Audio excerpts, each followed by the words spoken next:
يعد عيد النيروز من أقدم وأروع المهرجانات التي تنبض فيها روح الحرية والتجدد، وهو ليس مجرد احتفال ببداية فصل الربيع، بل هو رمز للتحدي والنضال، ولطالما ارتبط بتاريخ الشعوب وآمالها في الانتصار على الظلم. ومن بين القصص التي تروي هذا التراث العظيم تبرز أسطورة كاوى الحداد، البطل الكردي الذي قاوم الملك المستبد الضحاك، وأشعل نيران الثورة، مانحا للأمة أملا جديدا وبصيرة نحو الحرية. أصل النيروز ومعانيه العميقة. يرجع تاريخ عيد النيروز إلى آلاف السنين، وهو احتفال يجسد الانتصار على ظلمات الشتاء وبداية حياة جديدة في فصل الربيع. في الحضارات القديمة، كان ينظر إلى النيروز كرمز للتجدد والنمو، حيث تتفتح الطبيعة وتستيقظ الأرض من سباتها، فتتجدد فيها الحياة وتعود البهجة إلى النفوس. وفي قلب هذا الاحتفال، يتداخل التاريخ والأسطورة لتشكيل رمز للهوية القومية والحرية، خاصة بين الشعوب التي عانت من الظلم والاستبداد. يقال إن النيروز هو اليوم الذي تستعيد فيه الأرض شبابها، وفيه تقام الطقوس التي تجمع بين عبق الماضي وأحلام المستقبل. ومن بين هذه الطقوس، يأتي إشعال النيران كرمز لإزالة الظلمات واستقبال النور. وفي هذا السياق يظهر دور كاوى الحداد، الذي استغل تلك الرمزية ليخلف أثرا خالدا في ذاكرة الشعوب. كاوى الحداد، بطل من تراث الأجيال. ولد كاوى الحداد في زمن كانت فيه قوى الظلم تسيطر على النفوس، وكان الفقر والقهر يعيشان في قلوب الناس تحت وطأة طغيان الملك الضحاك. لم يكن كاوى مجرد حداد يعمل في ورشة صغيرة، بل كان روح الثورة والإباء التي لا تقهر، فقد كان لديه قلب شجاع لا يعرف الخوف، وعقل متقد يسعى دائما إلى تحرير شعبه من أغلال الاستبداد. بداية الصراع والثورة.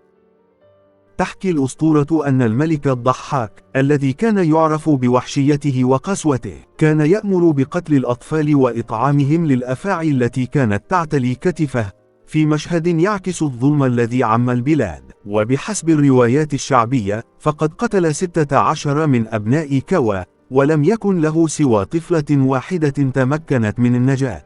وهو ما زاد من حدة الألم والغضب في قلب الحداد. ورغم الحزن الذي اجتاح أسرته، لم يستسلم كاوى للضعف، بل صنع من آلامه دافعا للثورة على الظلم. قرر كاوى حينها أن الوقت قد حان للوقوف ضد الطغاة، فجمع أهل القرية وأعلن لهم بأنه سيخوض معركة حاسمة ضد الملك الضحاك.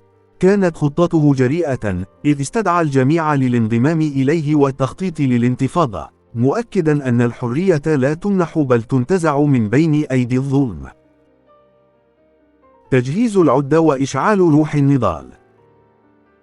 بدأ كاوى بإعداد سلاحه الفريد، ليس فقط كسلاح معدني يصنعه بيديه، بل كسلاح رمزي يحمل في طياته معاني الثورة والكرامة. ففي ورشته الصغيرة، كان يصهر الحديد ويشكله إلى أدوات حرب تمثل قوة الإرادة البشرية.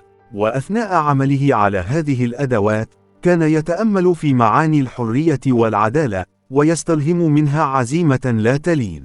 ومن هنا جاء تشبيه عمله بالحرفي الذي يصنع مستقبل شعبه من رماده، فأصبح كاوى رمزا للإبداع الثوري. ومن أهم إنجازاته هو توحيد صفوف أهل القرية والمناطق المجاورة، حيث استطاع بكلماته الحماسية ونبرته المؤثرة أن يلهب قلوب المظلومين ويجمع شتاتهم تحت راية واحدة.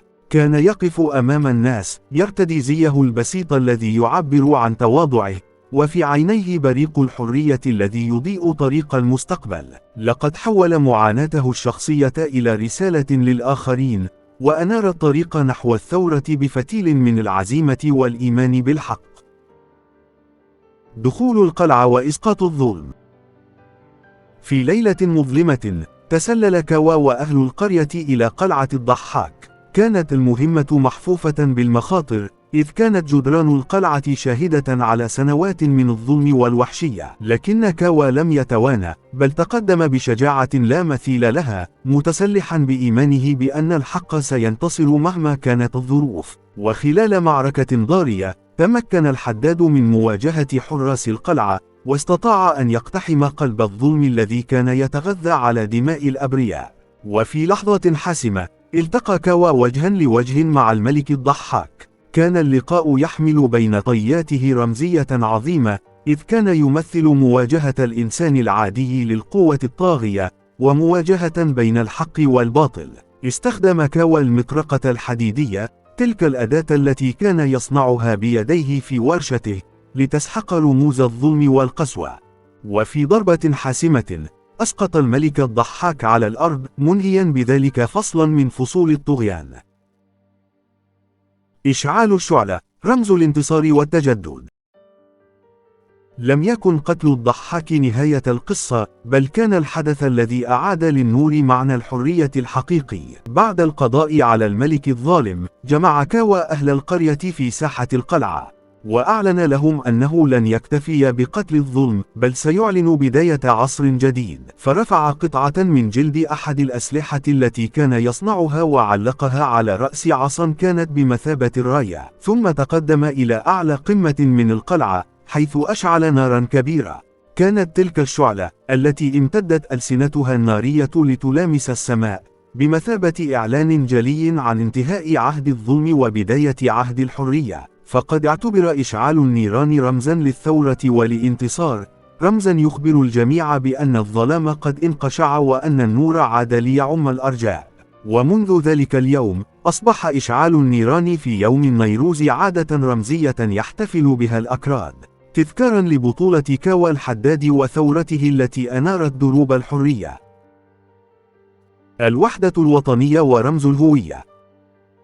لم يكن كاوا مجرد بطل فردي، بل أصبح رمزا موحدا لكل الأكراد الذين عانوا من التهميش والظلم. ففي كل أنحاء كردستان، سواء في تركيا أو العراق أو إيران أو سوريا، تحكى قصته في الاحتفالات والمناسبات الوطنية، حيث يستحضر الناس معاني الحرية والنضال التي جسدها. وفي يوم النيروز، يشعل الأكراد النيران احتفاء بذكره، في إشارة إلى أن كل شعب مهما كسرت قواه، يمكنه أن يستيقظ من رماده ويناضل لاستعادة كرامته. وقد تم توظيف هذه القصة الأسطورية في بناء الوعي القومي، بحيث أصبحت رمزا يستشهد به في الخطابات السياسية والشعر الثوري. فكلما طال الظلم، كان صوت كاوا ينادي بالثورة، وتزداد حماسة الأجيال الجديدة لتكتب فصولا جديدة في قصة الحرية.